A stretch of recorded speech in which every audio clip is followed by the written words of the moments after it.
Sudeep Rai Bormonno hostel yakarnani unglugo kuthuk ষড়যন্ত্র তঙ্গ এবা কুথুক cock তঙ্গ হনেই শাখা পিসিসি তিফাং আশিস কুমার সাহা চাশালো প্রদেশ কংগ্রেস নি হাবানগ ককথুম পান্দা কাইসা রিঙ্গই Sudeep Rai Bormonno hostel yakarnani দাগিমং রেজাকমা তাই আবানো খবই মন্ত্রী বিকাশ দেববর্মন তৈব খুব খেংখা পিসিসি তিফাং আশিস কুমার সাহা প্রফুল্ল দেবনাথ উনি একজন সাহিত্য শিক্ষক কোনো একটা কাগজে কিছু উনি লেখালেখি করেন ওনাকে কাঞ্চনপুরে ভর্তি করে আসলে এই সরকার দুর্নীতিগ্রস্ত দুর্নীতিতে জড়িত এবং দুর্নীতিগ্রস্তদের তাদেরকে সহায়তা করার জন্য এই সরকার তার সুশাসনের বাণী শুনিয়ে মানুষকে বিভ্রান্ত করে সরকারি অর্থ লোপাটের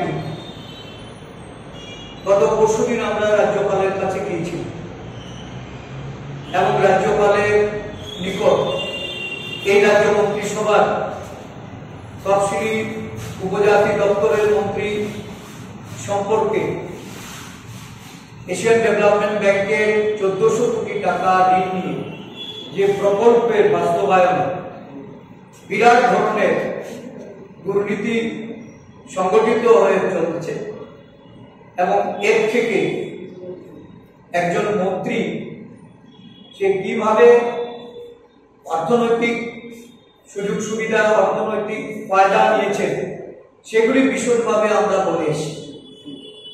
দিল্লিতে ফ্ল্যাট ক্রয় করে লেম্বুছড়া নন্দননগর বড়মোলার হাতাইকোতর এবং বিভিন্ন জায়গা ক্রয় করেছেন, বাড়ি নির্মাণ করছেন এবং দেখা গেছে তার যে নির্বাচন কমিশনের কাছে দেওয়া এফিডেভিট মূলে যে অর্থরাশি দেখানো হয়েছে আর বর্তমানে এই গত 1 বছর 5 মাসে যে ভূ সম্পত্তি সহ অর্থনৈতিকভাবে ওনার যে মালিকানা দুটো পেট্রোল পাম্পের মালিকানা সবকিছু মিলিয়ে এটা কোনোভাবে এই অ্যাফিডেভিট মূলে ওনার যে আর্থিক অবস্থা এটা ম্যাচ করছে। আইদার উনি অ্যাফিডেভিট ভুল দিয়েছেন, সেখানে উনি নিজের কিছু রেখেছেন, আর নয়তো 1 বছর 5 মাসে উনি প্রভুত্ব অর্থের মালিক হয়েছেন। তো উনি কিভাবে মালিক হয়েছেন এটা সম্পর্কে রাজ্যবাসী জানতে চান। একটা দুর্নীতিগ্রস্ত সরকার যার মূল কেন্দ্রবিন্দু যেটা বিধানসভার অধিবেশনে আলোচনা হয়েছে মুখ্যমন্ত্রীর অফিস, আজকে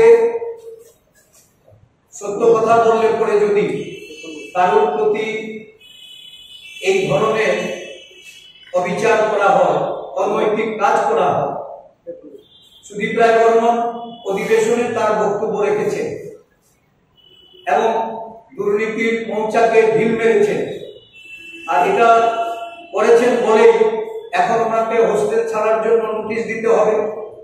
যারা এই খবর পরিবেশন করেছেন তাদেরকে দূর দূরান্ত বদলি করতে হবে। এটা অত্যন্ত একটা ভিন্ন ষড়যন্ত্র, আমরা এর তীব্র প্রতিবাদ করছি। শুধু তাই নয়, এই দুর্নীতির বিরুদ্ধে কংগ্রেস দল, আপনারা জানেন যে আগামী 23 তারিখে আমরা রাজ্যের ভেঙে পড়া আইন শৃঙ্খলা, নারী ধর্ষণ থেকে শুরু করে প্রতিদিন এই রাজ্যে খুন খারাপি, চুরি ডাকাতি, যেভাবে আইনি শাসন আজকে এই রাজ্যে বর্তমান সরকারের আমলে দেশের রাজ্যের মানুষ তারা হারিয়েছে, এই আইনি শাসন প্রতিষ্ঠা করার লক্ষ্যে পুলিশের যে নিরপেক্ষ ভূমিকা থাকার প্রয়োজন, যে ভূমিকা বর্তমানে নেই, পুলিশকে সতর্ক করার জন্য আমরা রাস্তায় নামছি, আমরা ডিজি অফিস ঘেরাও করছি এবং এই রাজ্যের পুলিশ প্রশাসনকে নিরপেক্ষ দৃষ্টিভঙ্গিতে কাজ করার জন্য আমাদের এই আন্দোলন এটা ধারাবাহিক হচ্ছে। ধন্যবাদ। হোস্টেল রয়েছে সেই এমএলএ হোস্টেলটা ছেড়ে দেওয়া হয়েছে। এর আগেও দুবার পরপরই ছুটে দেওয়া হয়েছিল। এর পেছনে কি আপনারা অন্য কোনো কারণ দেখছেন নাকি যেহেতু এই এমএলএ হোস্টেল থেকে সারাই করা হবে তার জন্য বলা হচ্ছে? দেখুন, আমি অত্যন্ত দুঃখের সঙ্গে বলছি, এটা অত্যন্ত অমানবিক এবং আমি বলবো যে অন্যায়ভাবে করা হচ্ছে। সুদীপ বাবুর সঙ্গে অন্যায়ভাবে এই ধরনের একটার পর একটা তারা বিজ্ঞপ্তি দিয়ে ওনাকে এই হোস্টেল ছাড়ার জন্য বাধ্য করছে। এই হোস্টেলটা এমএলএ হোস্টেল হিসাবে চিহ্নিত, আজও কোনো নোটিফিকেশন নেই। ছোট্ট একটা সাইনবোর্ড লাগানো আছে যে এটা স্টাফ কোয়ার্টারের জন্য বিধানসভা আন্ডার কনস্ট্রাকশন বলে ওনারা একটা সাইনবোর্ড লাগিয়েছে, কিন্তু এখন অব্দি কোনো নোটিফিকেশন নেই। তাহলে ধরে নিতে হবে যে এটা আমাদের এমএলএ হোস্টেল এখনো। তাছাড়া সুদীপবাবু সিনিয়র একজন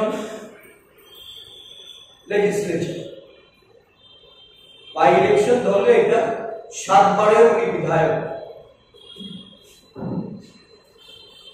আজকে এই বিধানসভার যারাই এসএমপিতে বিধায়ক রূপে আছেন বা নতুন আবাসস্থলে যারা আছেন, এটা ঠিক যে কিছুটা বয়সের কারণ, কিছুটা অবস্থানগত দিক থেকে সেখানে ম্যাচিং এর একটা অভাব।